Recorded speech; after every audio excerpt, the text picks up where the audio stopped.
My name is Iduak, and I grew up in Port Harcourt, Nigeria. Our house was small, just one room. The walls had holes, and when it rained, water dripped through the roof and landed in a yellow bucket. But we were happy. I lived there with Mama and David, my older brother. David was 17. I was 10. David was my best friend. He walked me to school. He shared his biscuits with me.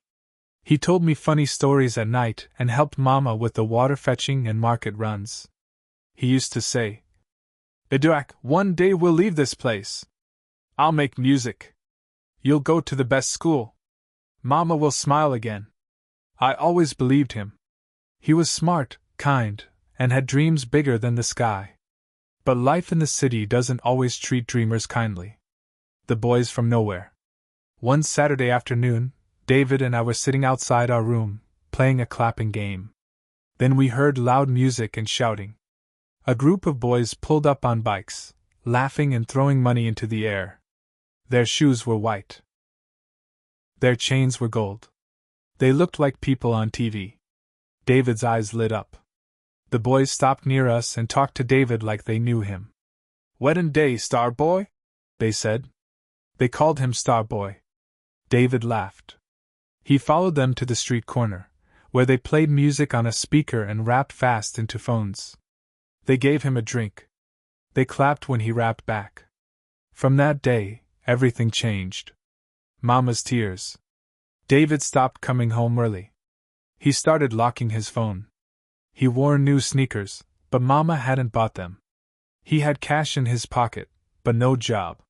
One night, Mama waited for him by the door with her wrapper tied tightly.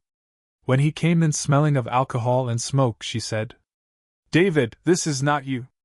Where are you getting money from?" He looked away. Mama cried that night. Quiet tears. I lay beside her on the mat and heard her whisper to God, "Please don't let my son go far. Bring him back to me." The bag under the bed. I still remember that night. It rained heavy. The room was dark. David had left his school bag open. Mama was folding clothes when she saw something inside. She pulled out small sachets of white powder, wrapped like sugar cubes. She gasped. David walked in at that moment. He saw the bag in her hands. "David! This is drugs! You want to kill me?" Mama cried. David grabbed the bag. His face was hard. "I'm doing this for you. For Iduak! I'm tired of suffering." Mama slapped him. Then David did something that broke my heart. He looked at Mama and said coldly, "You'll thank me later."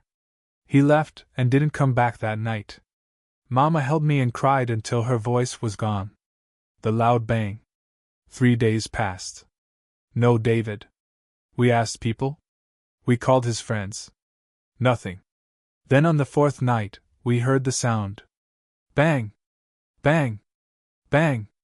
Gunshots. Loud and close. Then silence. In the morning, people gathered near the main road. I saw a crowd and ran with Mama. There on the ground was David. Blood on his shirt.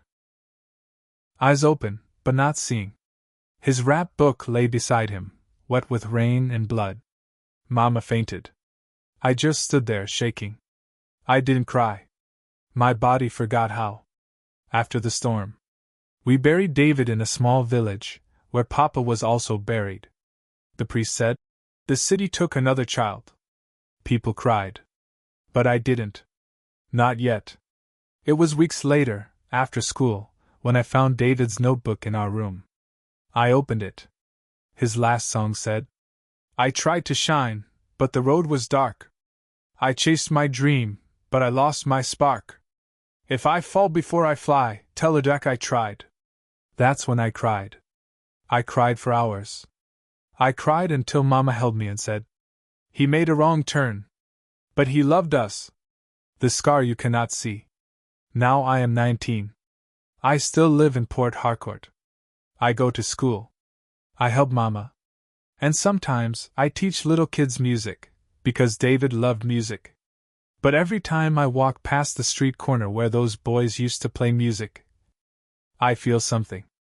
Not pain exactly, but something close. A scar. It's not on my skin. It's inside me. A reminder. A soft pain that never leaves. The lesson? People sometimes ask me, "Why don't you party? Why don't you follow the crowd?" And I always say, "Because I've seen what fast life does to slow dreams." David wanted to help us. He didn't mean to fall. But sometimes, good people take one wrong step, and the city swallows them. This story is not to make you scared. It is to wake you up. The boys with shiny chains and loud bikes. They don't show you the end of the road. They show you smiles and money, but not the prison, not the bullet, not the scar. The moral of the story. Sometimes the people who love us the most will shout at us. Sometimes they will stop us from doing what we want. But listen. Because their scars are warnings. David's story is now a scar on my heart. But it's also a lesson. Quick money burns fast. But love, real love, stays.